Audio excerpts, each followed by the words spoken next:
You're listening to Partnernomics Podcast, where we discuss the art and science of developing successful strategic partnerships. To learn more about the suite of Partnernomics solutions, visit partnernomics.com. Well, today we are joined by Brian Brewer, and Brian is the founder of Check6. Brian started Check6 in 2007, and their organization has the mission of working with companies to help make them more effective and more profitable. And they do that specifically by using process improvement, and different technologies. So, Brian, thank you so much for your time. I appreciate it, sir. Well, thanks for having me, Mark. It's a privilege to be with you. So Brian goes by Brew. That's his call sign. And so we're going to be talking a little bit about Brian's military experience, because that is the reason, I believe, that he started Check6. So I'm going to be referring to Brian as Brew, or Mr. Brew. And Brian, let's start off by talking about the call sign. Where did that come from? And tell us about your career as a naval aviator, a fighter pilot, no less. Oh my gosh, it was the greatest gift this country could have given me, and it was born out of ignorance. And I found myself 123 miles from the North Pole in the winter of 1985, and had been up there in total darkness for a 30-day hitch, drilling the only well drilled to date up in the Arctic National Wildlife Refuge. And oil had plummeted down to $6 or $7 a barrel, and we were burning through cash up there, poking this hole in the ground. And I realized that the longevity of that job probably wasn't going to be there much longer. And I was reading a San Francisco newspaper that said, "Get an office with a view, Navy officer programs," and it had a pilot looking down on the flight deck of an aircraft carrier. And it said college degree required, and it started talking about the benefits. And I'm going, well, I've got one of those. So I called the phone number, and the rest they say is history, and ended up with an amazing 21-year career flying fighters, off aircraft carriers, and then with the Air National Guard the last 5 years of my service. And it was just a remarkable journey, and kind of led the way for Check6 to start with, because the very first time I sat down in a fleet ready room, and I just looked around to my left and right and front and back and saw the amazing talent that was in there. I wasn't sure what we'd get together to do, but I knew we could do darn near anything that was legal and practical, and do it as good or better than anybody else. And coincidentally, that's what we do at Check6. We take what your tax dollars made us artisans, if not the world best at what we do, and apply it to the private sector. And it's measured in preservation of life and billions of dollars of efficiency, and proud to be a part of it. So, Brew, with Check6, you guys are in, I believe, 20 plus countries, working with different organizations, and very large organizations that it's life or death. Talk to us a little bit more, kind of specifically, about what Check6 does, and what does, I guess, a typical engagement, if you will. What does a typical engagement look like? Well, we tailor our methods to the needs of whatever our customer has, desires, or in some cases, they just don't know. They just want things to be better. And in the course of, it'd probably be best to refer back to how we came about even starting Check6. I got a phone call one afternoon by a wonderful gentleman who's a deep water drilling expert, and he was reading a white paper from Dr. Rona Flynn, who's has a PhD in behavioral science. And at the time, she was at the University of Aberdeen, Scotland, and he had read her white paper that said two interesting things. And at the time, they were talking about ultra deep water drilling operations that were testing the limits of both technology and as well as humans operating that technology. And the bottom line is that the consequence of environmental and the consequence on human life or failure out there was just something that needed to be managed, because no one really wanted to deal with those issues after the fact. And that Macondo incidents kind of bears some the gravity of how those things can be. But she basically, this Rona Flynn, Dr. Flynn, she came up and basically made 2 points. She said, if you're going to run those types of facilities, dynamically positioned, ultra deep water drilling vessels, she said to run it like an aircraft carrier, nuclear aircraft carrier. The second part of that was have fighter pilots and astronauts teach you how to do it. And in short order, we were asked to put together a deployable training syllabus that highlighted on three basic things. One is leadership, the other one is process, which is vitally important, and then the other one is organizational culture. That's one of rigid compliance, and it fits basically the standards of high reliability organizations. Yeah. So that's kind of how we got started, and then with that came the rigor and regimen of various training syllabuses that we were familiar with. The Top Gun syllabus not being a small part of that. The Air Wing training program was another part that we took from the military sector and applied it to the private sector here with the finest instructors in the world, and we got the exact results that we thought we would get. So, Brew, you're the highest decorated naval fighter pilot since the Vietnam era. So it sounds like you definitely found your calling and you know what you're doing. There's not very many times I've had the opportunity to speak with naval aviators, specifically fighter pilots, unless it's back in the days when I was in the Marine Corps, calling fire missions. But then you don't have the chance to chat too much with them. But now I do, so I'm going to take advantage of it.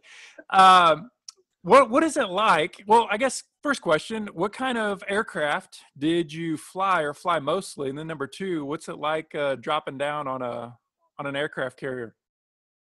Well, there's two things. I flew the F-14 as my operational airplane in the Navy. I also flew F-18s, various variants of both of those aircraft. In the Air National Guard, when I separated out of the Navy, and I flew F-16s there. So both of them strike attack bombers. The F-14 turned out to be the hardest dying airplane around because we started putting targeting pods and with a 2-crew cockpit, and then the loiter time of fuel and the weapon complement you had. It was quite a workhorse. And plus it just looks good. Be honest with you. So that's that was where I did most of my work. Coincidentally, it was in 1999, I was flying off the USS Roosevelt in the Persian Gulf, and 6 years later, at a place that I bombed while I was on the aircraft carrier, we ended up living up this place, Balad Air Base, up in about 90 miles north of Baghdad. And so we were flying our jets with the Air Guard out of there. And it was kind of an interesting time to do that. I could only imagine. Yeah, an aircraft carrier, you daytime, it turns out to be quite a bit of fun. Nighttime never gets easy, and when you think it is, that's when you end up scaring yourself. But about half of my landings were at night. Most of the operations I did in conflicts were at night. We kind of had some technology and ability to do that and do it well, and then become practiced at it, and we became really good at it. So anyway, it was a privilege to be a part of that war on terror and pay a small contribution towards that end. So, Brew, I know that I heard a gentleman talking. Actually, he was an aviator as well, and he was talking about the importance of process, just in general to military. And I definitely have an appreciation for that, having spent my small 6 years with the military. But he was talking about the checklist, the pre-flight checklist, and specifically how that really revolutionized the level of safety for aviators, and just this evolution that's happened in safety, in process, in these different procedures and training that we have in the military. And I just think that's so genius that that you saw the need, and whenever you finished your military career, you stepped right into that and started providing that to corporations. Can you just talk to us in general about the importance of process and following process and the advantages that can come from that for organizations? Oh, it's vitally important, and I'll tell you two comments, and there's certainly more to be talked about processes as you do to great length in a lot of your efforts there, Mark. Is that process to me? The first part of it is it's a common language among professionals. The creation of process is a whole other conversation. But when you come into an organizational unit, being able to rapidly assimilate within those procedures as an individual as well as teams is what really allows more adaptability and flexibility rather than a layman point of view where it may say, oh, these things are too restrictive. If they're too restrictive, either people don't know what they are in order to work within those processes efficiently, or they're ill-defined. Is kind of what my perspective is on that. So it's a way, that process is how you're able to communicate amongst professionals. Those fire missions you talked about, we had a process for that. It was called a 9-line brief, and line 1 meant something, and it was also encrypted in a certain way. But in a real tough firefight, you and I could communicate with just 3 of those 9 lines in order to get the job done quicker. The other 6 was just more better information that might help us survive or work closely together.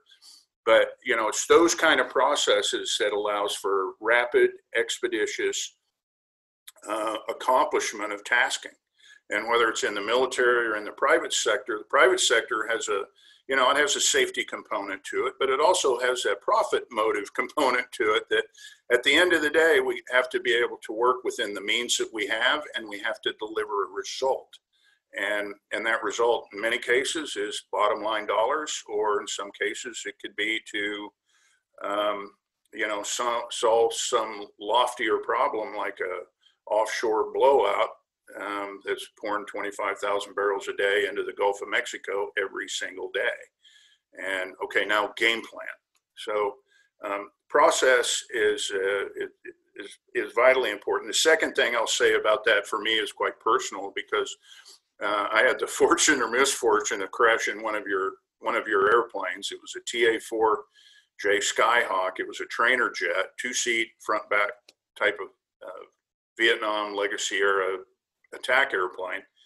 And on this particular day, the plane came apart, and so ground impact was imminent. So we ejected out of this tumbling airplane. And in my case, it was an inverted ejection. I spoke with the engineers after I was in the hospital for 2 weeks. I had a broken back in 2 places. My right shoulder was sitting in the middle of my chest. And coincidentally, I had a job as the parachute rigger shop officer. And my skipper did that for a little bit of leadership development. But we had a young man in there that was just a savant for detail, but his speed to accomplish the task kind of made him open for ridicule. And as we all do, it's always the slow kids that gets prodded and poked and all that, and really what it was, he was being bullied. And so learning some lessons from my chief petty officer that teaches you how to be an officer, basically, we kind of came to a consensus on the team that we had to look at what people can do and what they can't do, and everybody help each other out. Long story short, this guy that took about 3 times as long as anybody else to pack chutes and repair ejection seats, this guy never made mistakes. His rejection rate was 0. He never had anything rejected after it was put through quality control. Well, guess that's somebody that you want packing your chute, right? 0 errors.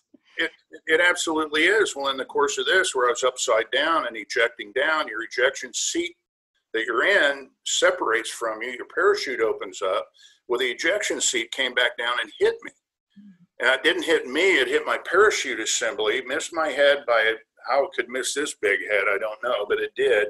And it went through a cross strap on my riser lines, and then the ejection seat went through my parachute. So I had a big old hole in my parachute coming down, ended up landing in a tree and shattered the tree. That's probably what kept me from dissipating enough energy to keep me from dying and stuff. But I want you to think about this for a second. The process that sailor, that shipmate, that guy that saved my life, that's the value of process to me. Because when it comes into critical roles like that, you don't want somebody going, well, I think I did it right. And that's where checklists come into play. It's not something that tells you how to do the job. I could give you my checklist, but I'll bet you couldn't hop in an F-14 and fire it up. But it's a tool that professionals use for a number of things. It's a cross-check for the human that's prone to make mistakes, to get a process out of sequence. So it's an aid for that. And these digital ones that we have now, it's a training aid as well, because if you can't remember the first time, you can dial down and look at a YouTube video to show you what it's supposed to look like. So all of these things are dealing with humans from the standpoint of, we know we're going to make mistakes. We knew it when we were flying fighters. We knew it when we were putting people on the moon. And all of this is a level of discipline that has that trifecta of leadership component, a process component, and a cultural component, that when you have all three of those firing on all cylinders, look out, because you're going to be better, quicker, faster, funnier, safer, and certainly more profitable than anybody in your neighborhood. Yeah, Brianna, whenever we had chatted last time, you had talked a lot about culture and the importance of culture, and specifically the debrief culture. I'd love for you to talk to us about the importance of debrief, and definitely in the military, we understand about that. Right. Well, you bring up a good point. We talked a little bit about the creation of processes and so forth. Usually processes come out of, any number of reasons, but basically it starts out with somebody going, why do we keep having to reinvent this wheel every single time, when we could sit down and lay out a process that's repeatable, and it's easier to teach because it's founded on process and not personality. We see this a lot in businesses, especially family-owned businesses that have evolved into these amazing institutions, but they're heavily reliant on the 30, 40-year veteran out there that has all that knowledge in their head, but it's such a flesh wound when they depart, because all that intelligence goes out. And when we transfer that to processes, it solves an awful lot of problems, especially if there's any kind of turnover, or we have a training challenge in order to get everybody up to speed so that we're predictable with what we do. And the debrief is the catalyst to do that. So something doesn't go wrong, let's debrief it. Out of the debrief comes, if we standardize this process, it's repeatable and simple, we could probably be a lot more effective. And that's the first part that comes out of a debrief is identification of issues that if we fix them, it's all one more step in continuous improvement. And that debrief culture is one that nobody wakes up in the morning and says, by God, I'm going to go debrief today. It isn't. I mean, when you were in the Marine Corps, that didn't happen that way. You were taught that, and it is. It's a discipline, and it requires discipline, and it also requires leadership. And but it's absolutely that part when I said billions of dollars of efficiency. Well, that's where it comes from, and it's also the biggest solution to the gap in Lean and Six Sigma, which is frontline feedback. Because there's a lot of solutions out there for the people on the front line. So it's just a continuous process improvement, right? I mean, Deming's work, we've studied it for decades and decades, but I want to make sure that we don't kind of blow by a very, very important point that you made, and that is build your business based upon processes, not on people. Because people always change, they always move into new roles, they retire, they go take a new job. And whenever we have that quote unquote tribal knowledge, if it hits the door when our people leave, man, that leaves us very, very vulnerable. And that's exactly what we have constructed at Partnernomics, is this playbook, this process playbook of how to more effectively build and nurture, develop partnerships but have it be process based and not be reliant on just having a rock star that knows it all. But whenever that rock star leaves, then it leaves you in a very, very vulnerable position. Well, it does. And you bring up a really good point, is when you have complex or challenging arrangements between multiple parties that are attempting to accomplish something. And that could be drilling a well that you may have 20 different subcontractors that all have to work harmoniously together, which is it's a big leap of hope when it comes to that. But when we get deliberate about making that happen, that's when we apply process. And as I said earlier, that process is kind of the common language between professionals. And the idea is when you partner with somebody, you want to be on the same sheet of music as quick as you can. It's a race towards integration of human capital as well as technology. And so how can we expedite that? Well, it's this preoccupation with failure and the transparency that goes with that from high reliability organizations. Best way to do that is to have a debrief where we're talking about what we're doing, not necessarily who's doing it. You know, it's not Bob over there doing it. This is one of our people that's been trained in something and they're exercising a procedure, maybe a standard operating procedure, may not be, whatever the case may be. And that the debrief on that amongst those parties, even if it's 80%, say you don't have everybody that you had it, but it's a planned activity so that you grab the most amount of learning out of each individual activity that comes along down there, and you're critiquing the process. That's where you get the input to improve processes, or to just scrub them and go, that didn't work, and let's just start over. But usually it's tweaking a little bit here, a little bit there, and the next thing you know, it's a living, breathing culture of its own of self-improvement that's driven by this professionalism among peers. Because over time, nobody's moving any faster. It's just we're doing it once. And if we're doing it once, that means we're going to the next step quicker, and there's no rework involved in it. That case may be. In the military, it maybe have to go and address a target again, and who wants to do that? In construction, it maybe have to be a tear down and start over again on the foundation to get the thing right. So all of these things have consequences to it. We just found these processes with a little bit of leadership in there. And I'm not just talking at the top, I'm talking about these skills amongst peers, subordinates, and superiors alike. And all of those things are addressed. The interpersonal stuff, and skills amongst professionals is addressed in a debrief, because you get feedback on how you briefed it. Input on planning. How could we have done that better, quicker, faster, funnier? So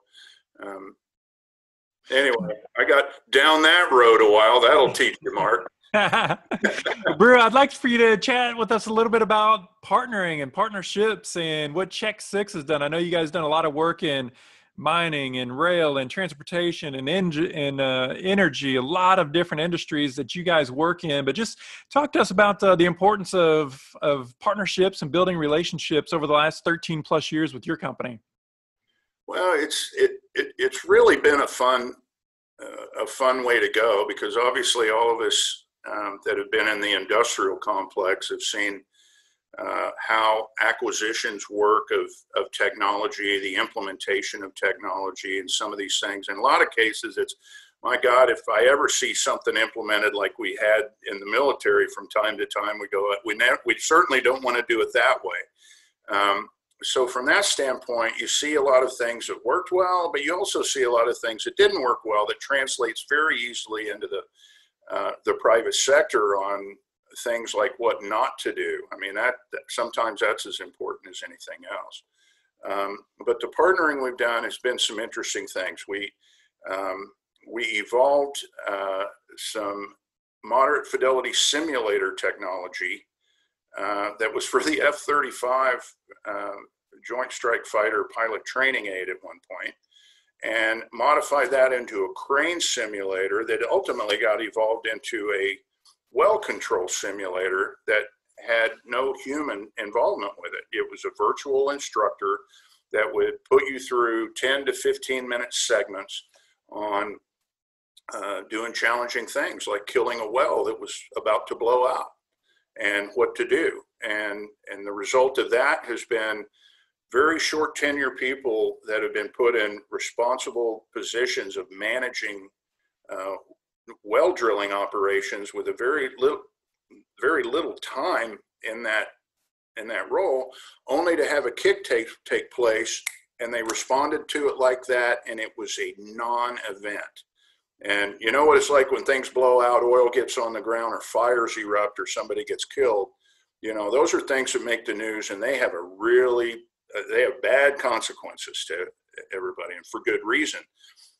But it was really cool helping to develop and evolve this technology that we know has saved lives and made professionals even more professional in their ability to deliver on that. So that's one of them. Another one is digital checklist technology that we've come up with. That when we show people some of these things, they turn around and then they find even cooler things to do with them. One of them was a Department of Transportation checklist, and truckers are supposed to do it, and they're in various forms. But how do you really know if they do it?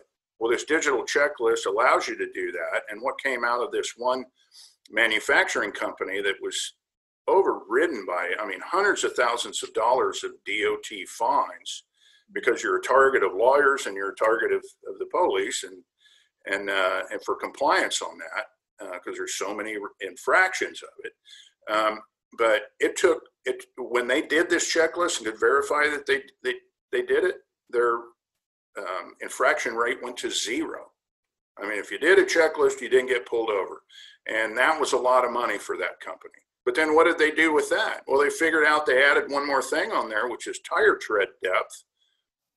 And now they can predict when they need to change tires. They don't have to maintain a big inventory, warehouse, or any of that stuff. They get basically manufacturing flow of just in sequence tire stuff. So that's some of it. And then the other thing is in the healthcare industry.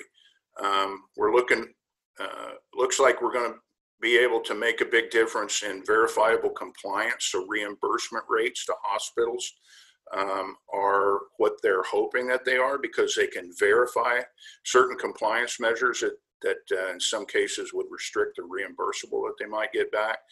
And then some years ago, we did a study with the University of Oklahoma College of Emergency Medicine for intubation. And they came up with some very interesting facts of emergency teams that were providing an airway through intubation.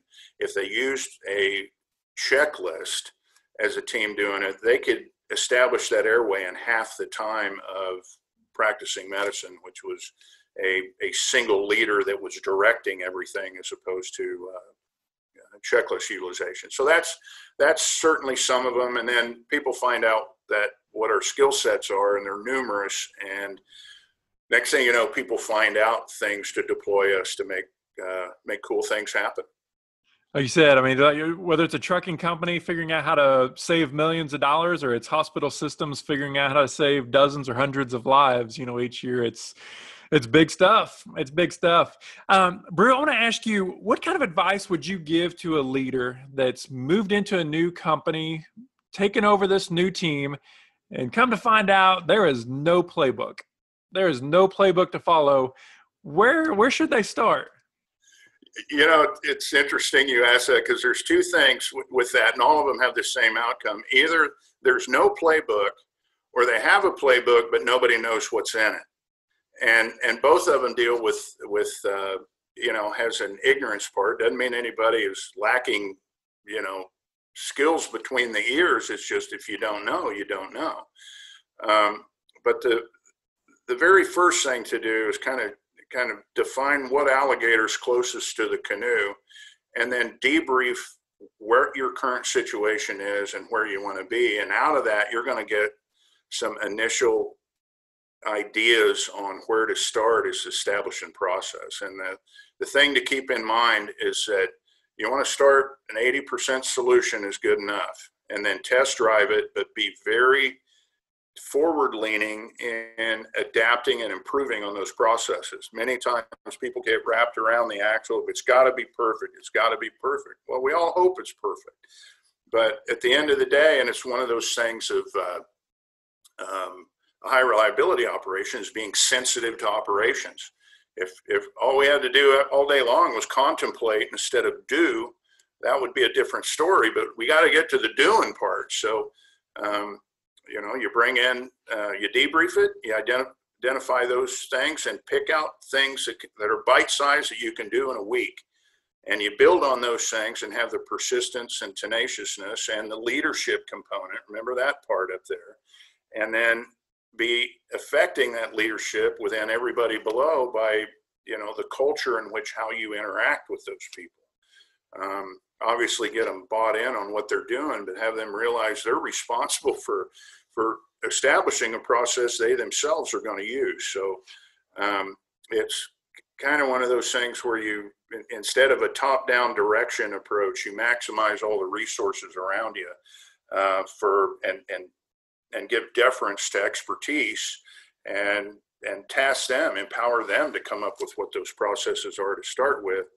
And then, it's always a leadership part in there where you have to put boundaries or, whether it's fiscal or practicality and with you do that. But that's basically the first thing. Debrief it, identify what those things are, keep it, empower the people beneath you, give guidance on what you think the priority is on it, but keep an open mind and be the last one to talk and the first one to listen. I'm so glad you mentioned that about that 80% is good enough, and as a kickoff point, or just to view it as this iterative process, right? When we talked about a continuous improvement, and we get that through that feedback loop, like you had talked about with debriefs. But man, I can't tell you how many times whenever I'm helping companies set up new processes and they're going to wait, by God, until it's perfect the first time. No, that is not the right approach. It's continually being 80% right. And next thing you know, a year, 2 years, 3 years down the road, you are exponentially better off than you would have been otherwise. So I'm really glad that you said that. Well, Brew, I'm going to wrap things up by asking you one last question, sir. If you could turn back time and go back and talk to that 25-year-old Brew, what kind of advice would you give him? Boy, that is a really, really good question. Probably be very similar to the answer I gave a little bit ago. I would have listened more, and I would have sought out people that had been successful, but at the same time had been through adversity. My journey through business and consulting and putting together teams and so forth like that is it's not an easy road to hoe. You have a lot of variables that you have to balance on any given day, not the least of which are humans, which all of us are different, and wonderfully so, I might add. But all of that has issues that have to be overcome, and then you throw in examples of incredible growth, or with this COVID thing where we all just get shut down, and it makes it very challenging.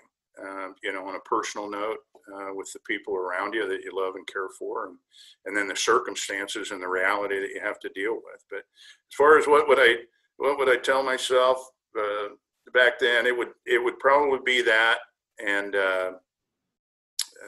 probably soften my Norwegian stubbornness just a little bit. Well, that sounds like awesome advice. Brew, thank you for your service. Thank you for helping to keep this awesome, wonderful country free. And thank you for your time and sharing your insights. It's going to be fun watching Check Six and watch you continue to grow the business. Well, thank you very much, Mark. Real privilege to talk to you today, and look forward to talking to you soon. Thank you, sir. Partnernomics Podcast is brought to you by Partnernomics. Learn how to leverage the power of partnership. To listen to more episodes of Partnernomics Podcast, visit partnernomics.com.